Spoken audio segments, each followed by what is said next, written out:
Okay, it's been a month. I'm back, kinda, not really. This is the Intermission episode 2, and it's just in between seasons 2 and 3. I don't know when season 3 is going to be made. This is kind of what the vibe's going to be, kinda. But I've been gone for a month, and a lot has happened already. Like, I made a list. I was like, holy shit, this is I've just been making a list since I've stopped the podcast. The last episode was like June 9th, I think. Since then, I've just had like a notes in my phone of just stuff that I've noticed that's changed, which has been fucking a lot. But I also did some, looking into make it more of an official list of all sorts of genres, not just the stuff that is on my feed, of course. Okay, well, if we're gonna start it, we need to apologize to some people. Like, we need to apologize to Diddy because what's their name's daughter that had the case? She blew it. It was, I mean, well, that's the conspiracy. Really, we just need to think that my bad, Diddy. You're not a creep. Also, I got the mouse in my hand, so I can do that. You know what I'm saying? But I feel like I'm my own Jamie on the pod. This is crazy. Anyways, we need to apologize to Diddy. All he was doing was using prostitutes, man. And I mean prostitutes, they're common. Like I'm going to Vegas in August. There's gonna be prostitution there happening as I am actively there. Not like using the prostitute myself, of course, but like in the vicinity, there's going to be prostitutes. I guarantee they're common, man. It happens. So we need to apologize to Diddy. He's not doing some weird freak offs of that are, you know, implementing a bunch of weird sex acts with high power figures. None of that's happening. None of that's happening. There's no blackmail. Which along with this conversation, we also need to apologize to the dead Jeffrey Epstein. Because apparently it came out that all he was doing was okay. Well, no, actually, I take that back. We don't need to apologize to Epstein. We need to reevaluate what we thought of Epstein. Yeah, I was about to follow that bit from Diddy to Epstein, but I couldn't even do that. I was like, no, it felt weird just saying it, let alone as I was explaining it. I was like, actually, no, that's not true. So still fuck Epstein. But we were wrong. We were all wrong. He was never doing some weird pedo ring of just like implementing these high power figures into these traps and using them for blackmail. That never happened. He was just a creepy dude with a bunch of CP on his computer, and he was, that's all it was. He was just a weird dude that had Ghislaine, I don't know how the fuck you say her name. She's currently doing the time. She was the one that helped get the material, I guess. I don't know. But we were wrong about so much shit, guys. We were wrong about so much shit. But one thing that did stay, one thing that has stayed the same, is Trump and Elon are still on fuck you terms. Which, hey, I mean, that's one thing I did not miss. I would have been, if that happened sooner, if they became friends, that I would have started the pod immediately. I would have been like, oh, I got to talk about this right now. But that stayed the same, so I was like, okay, I guess I can hold off until later on down this because, dude, next I'll talk about this fucking heat wave that we've had, bro. Okay, I'm the one to say like, by the way, what I'm doing right now is I'm just going over everything that's changed, and because I was doing the pod for so long that I was used to just ranting, not really ranting, but talking about the shit that would happen, and I was like, all right, this is nice. But then I stopped it, and who would I talk to? Fucking nobody. So hey, I'm here, and I'm gonna bitch about this heat wave, because I used to be the one that's like, hey, I'd rather take the hot and the cold. You know what I'm saying? I'd rather sit there and sweat than have to put on multiple layers. I take it fucking back, bro. All of it, I take it back. No. I'm also, I'm a little, like, biased here, wrongly, because the heat in cars with no AC don't go well. And my car might possibly have perfect AC. I'm just so fucking nervous from having previous car just like everything go wrong with them that the second I would start using the AC, it would fall apart. Like every single time with my old Jeep Liberty. Dog. I would just it would be perfectly fine. Everything would be fine. Like I mean the check engine light would still be on. That would of course, that's common. But I would just be driving it perfectly fine. Everything's normal. I would turn the AC on because it was fucking hot as hell outside.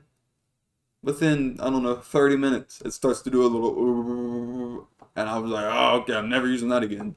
And then, of course, 2 months down the road, the same thing would happen. But then, as I would use it, my car would actually break down. I'd be like, oh my God, okay, now I need to remember not to use the AC. Now, there's been times where I've been using my current car, and I've had people in, and I'm not trying to put them through the heat, so I use the AC for them.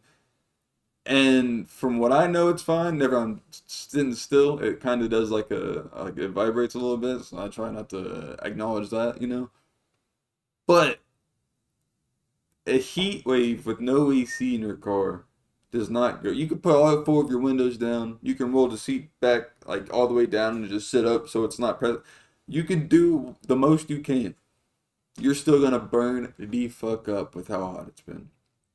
It was. I got in my car one day and I looked at the dash. It said 109. I was like, there's no way it's 109 outside. It has to be 109 inside of my car, which is even like crazier because that means I was just fucking baking with the windows down. But listen, I know I'm one to bitch about the heat, and then I just totally explained that I don't have an AC. Where I'm at right now, down right, hey, it feels great down here, so I'm blessed. I can't complain about that. But this heat has been crazy, insane. Now, onto a heavier topic. There's been ICE protests, all over, and I think there was a little bit whenever I was doing not a little bit. I think there was definitely some whenever I was still doing the podcast. But now, like before, it wasn't over in my algorithm because I don't seek to find the looting and the violence and all that. I don't look for that. That's just negative shit that you want to make your day worse with on a social media. Now it's forced its way into my to, like not puberty, like whatever the Instagram meme account is called, but accounts like those are posting videos of it, and I'm like, okay, okay, okay. So it's getting more and more prevalent. It's a little, it's not a little, it's very shitty, I will say. But on to a lighter topic. Kevin Hart, Drewski, and Kai Cenat hosted the BET Awards. That was fucking hilarious, dude. So, like, if you didn't watch, you could watch Kai Cenat, his live stream, and not watch the BET Awards at all. Which, in my opinion, I was like, why would you do that? Because realistically, more people are gonna watch his live stream than the BET Awards live. And I didn't check the numbers, but if we did, probably accurate. Or if not, it's close. So, but then I also thought those people that were watching Kai wouldn't probably be watching the BET Awards in general. So it kind of makes sense both ways, I guess. Because there was a lot of people that were like, "This is crazy. Like, at least don't let them live stream it." But that was probably Kai's one thing is like, "Well, I have to live stream it to do it." So, and they're like, "All right, well, yeah, he said, yeah, he needs to live stream it, so we're gonna do it. Let him do it." Plus, like, it's a Kai Cenat promo. Any company would want that, let alone the BET Awards. You know what I'm saying? And shout out Kevin Hart for that because he was saying nonstop. He was like, "Yeah, man, I told him I wouldn't do this unless we had Kai and Drewski," and it was just so funny. I I don't know the last time I've watched a few BET Awards, but it's been a while. I watched that one. I watched like the entirety of it to the point to where I missed a part of the live stream because I was either working or I don't know what I was doing. But I went and watched it on Kai's YouTube. I was like, yo, this is fucking comedy. So that was great. And speaking of the industry, this one, I don't know why this is happening. I don't get it, but it happened, and I'm not gonna talk much about it because I don't think there's much like the the beef with this. Not like beef, like problems between people. I don't think there's much substance built already. It's kind of just gotten like the label has been made. But Coca-Cola got into the music industry with Real Things Records. Why the fuck would Coke be in the music industry? I don't know. It's because they have so much money, maybe. But they started a record label with Universal, so it's Coca-Cola and Universal, and it's Real Things Records. Where I'm just gonna wait and see what happens with that. What type of industry plants pop up with holding Coke in their music videos? I don't know what's about to happen. But then Universal is gonna put them in their fucking movies. It's gonna be weird. It's gonna be very weird. And speaking of weird, man, Snoop Dogg is back into the NFT world. It doesn't make sense. Somebody is in this man Snoop's ear, and he's like, listen, because I kind of see what they're doing, and I don't disbelieve that the NFT world is going to like go somewhere. But this man Snoop is so early. Like I think we have at least years until what he is planning, like what he's envisioning his Snoop world to be. We have years for that to be like implemented into like my household, like everybody's everyday household. You know what I'm saying? Because what they're, and I've said this on the podcast, it might have been season one. It might have been that long ago. I don't really know. But what they're trying to do with the NFT idea is right now, NFTs are memes that you can just buy and like own that picture. No one gives a fuck. And then people are like, oh, you can make money off it, so you can say you own it. So if you have to copyright it, then every time it's used after that, they pay you. Yeah, no one's gonna do that. What the NFT idea is like is whenever you have VR and it's highly advanced, say like multiple years down the road from now, you're gonna be able to put a VR on, and it's gonna be like some sort of like Ready Player One scenario, is what everyone is trying to imagine. You put it on, and you're kind of just in this whole new universe, and you could run around, and the stuff you see on the walls, like you have like your NFTs on the wall as artwork, or you have a planet that is a Snoop Dogg edition, which is what he's trying to build, and then once you go to the Snoop Dogg planet, he has a bunch of stuff that you can buy in these worlds that are NFTs. So there's a jacket, there's a hat, there's glasses, there's a Snoop Dogg edition blunt. There's all these are NFTs that in the human world, if we see it, we're just like, what the fuck is like? Why the fuck would we buy a picture of a Snoop Dogg blunt? But then you see it whenever you're in the game multiple years down the road, and you're like, you can pick up a blunt, and you're like, holy shit, how much is this? $15? Yeah, I'll buy it. It's a bunch of stuff like that, and they're just in this man's ear way earlier than people are like even acknowledging that it's going to be a thing. So I see both sides, and I'm not against it. But brother, it's he's gonna have a lot of like building and then anticipating, hoping a good payout. And I'm hoping a good payout for him too. I really do, because Snoop has always been the one that's just like, all right, I'm branching out. I'm doing whatever. He's the Shaq in the music industry. You know what I'm saying? So I'm fucking with it. But hopefully that my explanation of NFTs kind of helped you too, because a lot of people don't realize what NFTs actually are. Like, because what they are now is that they're just a meme, and they got used as like the equivalent of like a shit coin, and it's like no. Well, yeah, technically you're right, because they got made way too fucking early for some reason. They focused on the digital stuff where they can make money, and analog stuff where it's like, oh yeah, we can have this, and this, and make $4,000 from this amount of people just from making these images that actually are not AI made now. Instead of focusing on like how the fuck you would be in the world that gives you the like so you can see everything with the VR, because that's what is gonna make people spend money.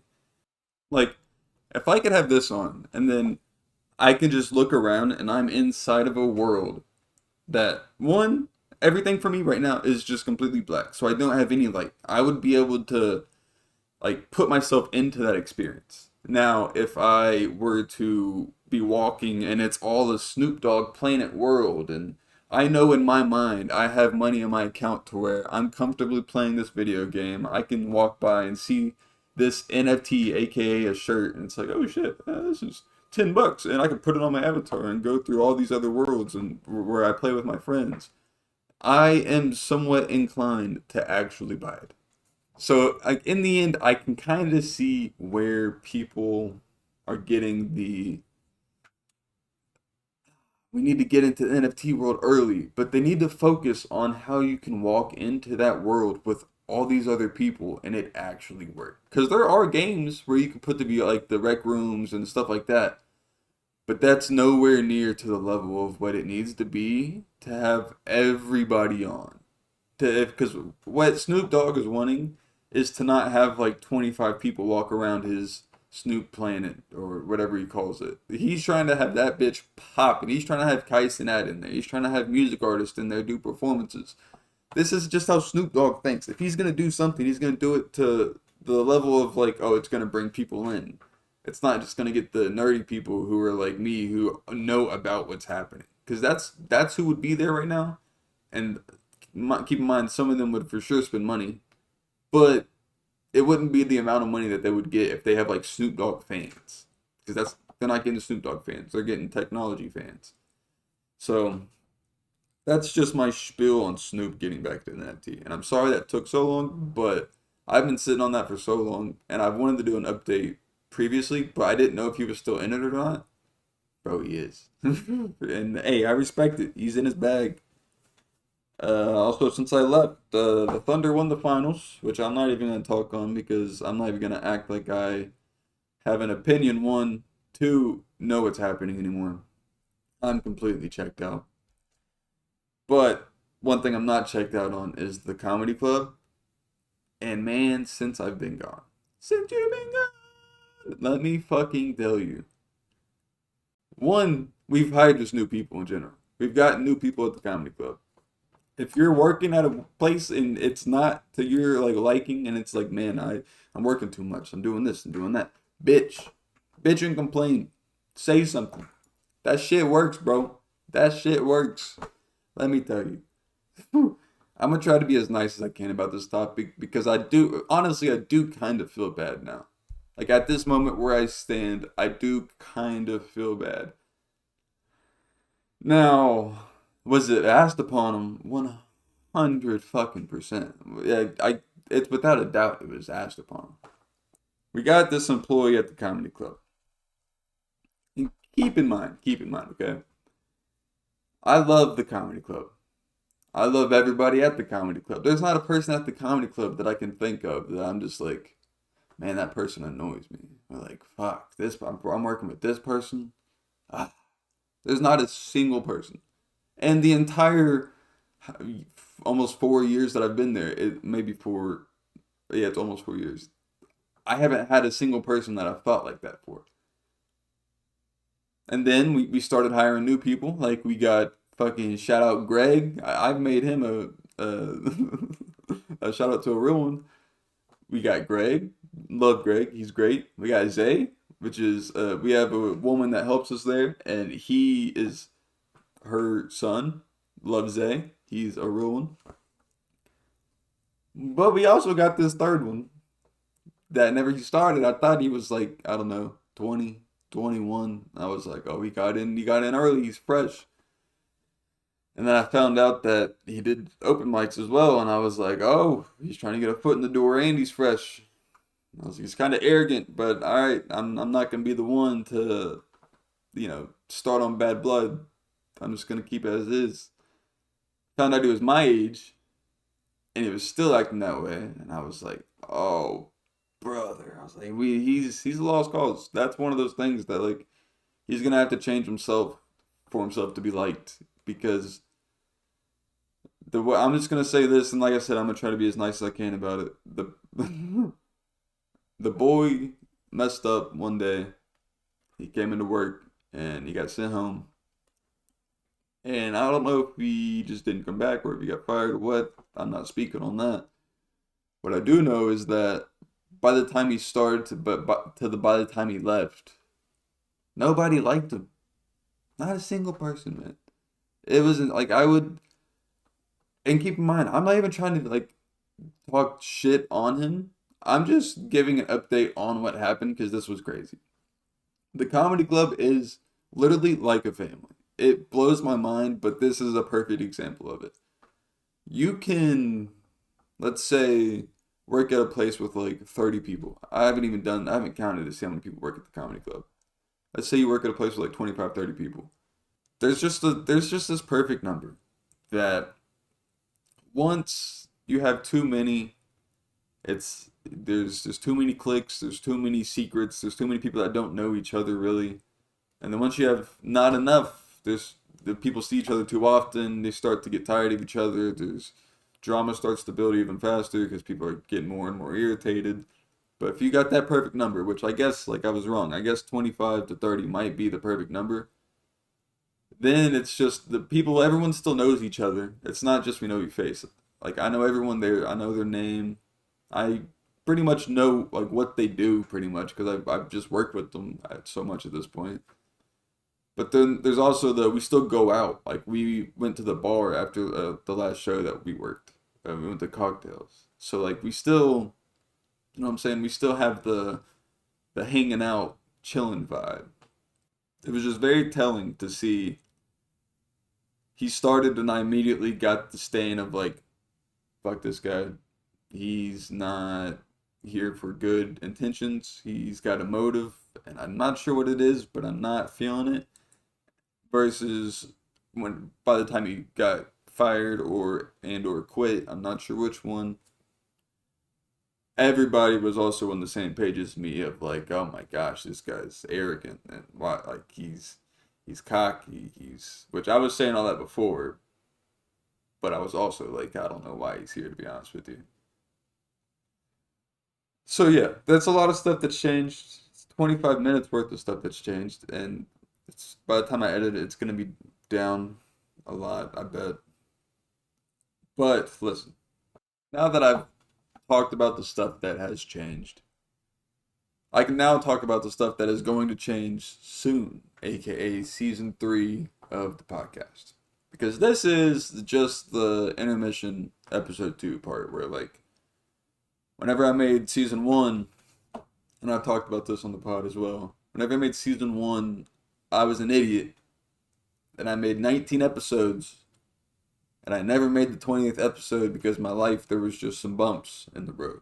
And by the time I went to go make the next episode, it was an entire different setting. It was like the who I was kind of different. The vibes of what I wanted the podcast to be was different. So I made an episode, but I didn't tag it along to season 1 because in my mind season 1 is still a war zone. So I'm like I stay away from season 1, but then the intermission between season 1 and season 2 was just giving a brief update of like, hey, look, shit's changed. Sorry for being gone. Shit's changed. My bad. But I'm back, and season 2 is gonna be different, and that's kind of what I did. So I made a season 1, an intermission episode, and then I made season 2, and I kept season 2 at 19 episodes, like season 1, just because my psycho brain. Now, that leads us to where we are now. Is I'm on the season 2 to 3 intermission episode. And I mean, there is still a lot of stuff that's going to be changed. Like for example, the background itself. This is probably gonna be a tad bit of what it looks like. It's just like the most bare version I will say I can make for where I'm at right now. But I'm also planning on having multiple people in it. So like I'll have people show up in person, most likely sitting beside me. I might have some in between the say like the podcast with people. I'll have like FaceTime interviews because with my Mac I can just bring the face up to where like whenever I'm in this mode, I can just click this and then it goes to my face. I can put their face right here, And there's a lot of stuff that I figured out I can do that before I never even tried. And I was like, oh, okay, well, I'm going to make season 3 look like an actual podcast then. So that's what I'm doing. Season 1 was the Warzone. Season 2 was I started making YouTube videos. And so it was more of a YouTube vibe. This season 3 is going to be actually like a kind of like a podcast. So that's kind of just the quick explanation of it, I should say. I do really plan on bringing people. Like, I didn't even plan on doing my podcast again, to be honest with you. I was going to make a pod with Brandon, but then some stuff, he got serious in the workforce, so I was like, all right, he's a little busy at the moment, preoccupied. He's grinding. And I was like, I need to grind on something. I need to make YouTube videos, but the homies that I make videos with, the squad, Connor and them, they're not replying. They're not trying to make videos. So I'm like, I gotta do something. So I made Intermission episode 2. This is where we're at. I could, I no, it feels wrong doing like a COB review because that's a segment from season 2. Which I'll probably bring a segment or two over to season 3. But what I would do now, I guess, is just talk about the comedy club as a whole. That's been, other than the employees, but as like just the comedy in general. Because the scene, honestly, not really as much has changed with the comedy scene. Dude, shout out. You know what? No, I need to give a special spotlight on my podcast specifically for Clay Crump, dude. Shout out Clay. First of all, actor, which he was already an actor, but now he's an actor in a role that he got since I've known him. So the actor, it's just doubled down. He's been in a role. I'll put it on the screen, dude. He's in fucking New York right now. This is why I was talking about earlier. You bitch and complain about the people about getting employees, and you get people hired so you don't work as much. That was Clay's fucking blessing, dude. This man doesn't have to work every weekend anymore. So let alone does he have time to focus on comedy, he has time to go out and chase his dream in New York. He's posting pictures of him on stage in the fucking popular clubs in New York. I'm so excited for him. And he just got a role. He's posting video. I know he's getting videos, which whenever he's getting videos, I know he's sending them into places. I'm so happy for Clay. This is what he's been wanting to do for so long, and now he's able to do it. Fucking congratulations, dude. That is what I wanted the most for you, and you got it. So, and hopefully he's listening to this. So, but still, congratulations, dog. You got this. Okay. But back with the regular scheduled program of the comedy club, like, we've had some good shows, we've had some bad shows, I will say. And this next show I'm going to talk about is I don't want it to seem like I'm talking shit, you know? Because I talk shit very well, but I'm also very bad at it. Like I don't know when to bite my tongue. So like as respectfully as I can, I'm going to say and talk about okay, Casey Rocket from Kill Tony was at the comedy club. There was 4 people on the show, so he brought 3 people with him. The 3 in front of him, they were funny. They were good. And they were all nice to what I know. They were all nice. But man, it really is one of those things, like you have to like his type of comedy, Casey Rocket specifically, to be able to enjoy it. Brother, did I try and I couldn't. Like, oh my gosh. There was moments where his style is just bit after bit after bit of just stuff that has no substance. It doesn't make sense. It doesn't. There's some callbacks later back in to the random stuff, but that's not what I'm like. That's not a joke in my opinion. That's not a setup punchline. That there was very few setup punchlines that people could follow. He had so many people at the comedy club. Like one, And look, I'm saying all this respectfully because he is a touring headliner. He's making his money. He's a nice guy. But this is just my honest opinion on if you're going to go watch a show of Casey Rockets. It is very random, but it's also like Family Guy, where like you can start watching and you're like, ah ha ha, okay, if this is your cup of tea, you think it's funny, but then you check out, you talk to your partner, or you take your drink, you order a drink, you play on your phone for like 2 or 3 minutes, but then you look back up, you didn't have to pay attention to the last who knows how many minutes to start laughing again. What he's talking about is probably an entirely new subject. There, look, he has red hair and he had props. I went around saying this man is Carrot Top if he didn't do prop comedy. That is that was the one thing I kept saying to people because it just nonstop gave me that vibe of, and I don't even dislike Carrot Top, but it's just very like sporadic, like random walking around and saying a bunch of like.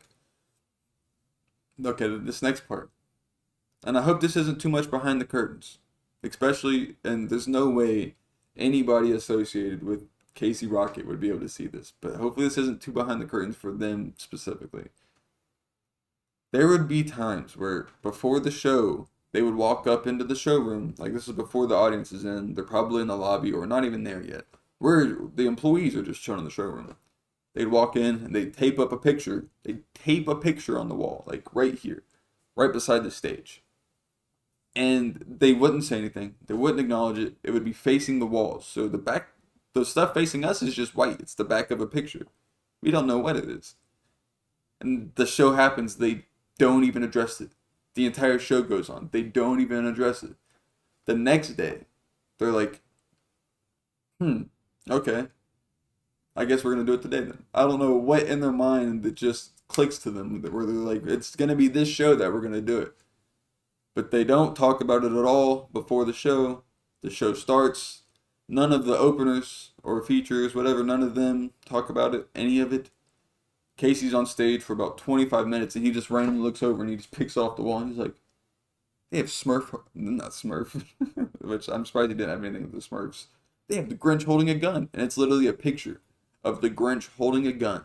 And it's been sitting on the wall.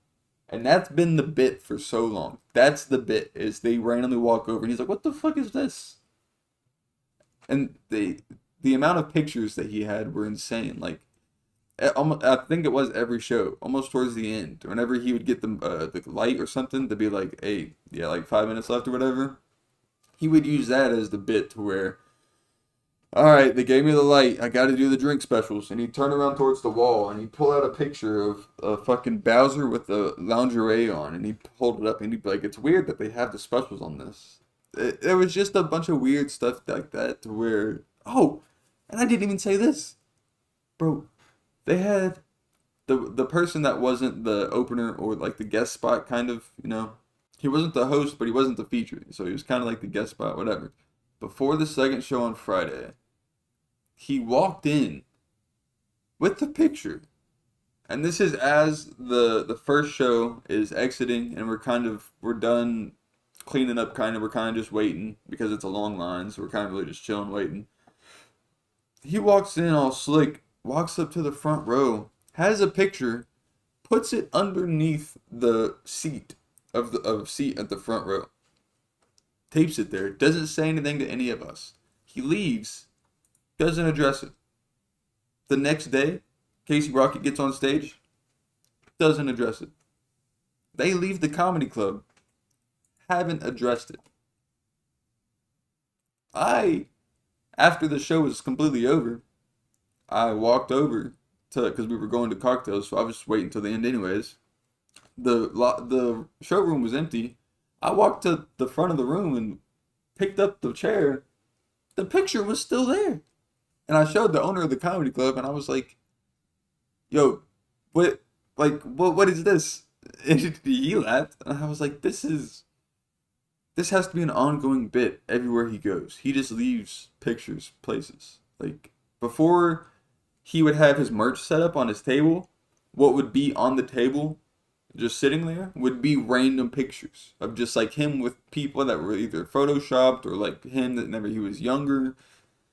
It was just very odd, very sporadic, but such a nice guy. Such a nice guy, which it kind of pains me to be able to say all this so effortlessly, but you needed to be there to experience how odd this was so you would understand. Like there was two people, both of them, it was a couple, they were easily over 50.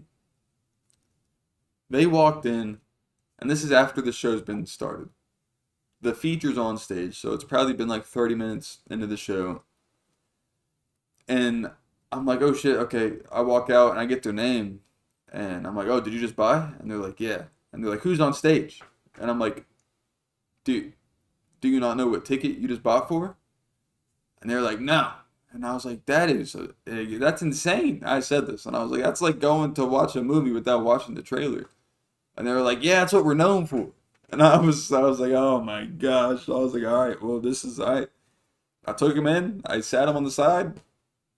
They stayed the entire show and they loved it. So it really is one of those things that like it can be anybody's cup of tea, but it's a specific type of tea if you get what I'm saying. I mean, and I'm not trying to shit on it. I'm really not because I love Dale Jones and I love Greg Hahn. And those are two very sporadic and random guys, but the way Casey Rocket does it is it's different. It's very like I don't know how to say it nicely. So I'm not gonna say anything. But just look him up on YouTube. That's the best way I could put it. Just look Casey Rocket up on YouTube, not a Kill Tony. Because if you look up Casey Rocket Kill Tony, those are kind of polished. He has to impress Tony. Not really, but it's just deep in the Kill Tony sphere to I feel like to kind of impress Tony with your set. Just watch Casey Rocket on like whenever he guest appears on like I don't know like a Dr. Phil live or just a random podcast live. Some type of event where they have him as a guest. Watch that because at that point they're getting Casey Rocket for what he's known for in his brand. Whenever if you watch Casey Rocket on Kill Tony, it's still kind of what he's known for on his brand, but he's reaching. So he's still trying to polish it a little more because there was times where he would literally say on stage like, if you came here and you were expecting an actual set, which is what you would get on Kill Tony, he said, you're in the wrong place, brother. And like that's literally how you'd say it. And so I was just like, all right, I get what he's doing. Still, once you amp it up and you're on stage to the point to where it's niche, I don't know. That's the most positive way I could say it, I guess. And I really try not to be negative. I really don't want to be. Let's see what else has changed. It's still fuck relationships, respectfully. What else? Not much. So that's probably it. I don't know when season 3 is gonna happen. To be honest with you, this is kind of what it's gonna look like. I told you what the vibe of it is gonna be. I'm not gonna give it somebody a date to have myself held by to be like I have to do it by that date. I'm gonna do it whenever I can. It'll probably be sooner than later, especially if the world keeps fucking happening the way it is. But if you watched this, I appreciate you. Thanks for watching. And I'll see you all later in season 3.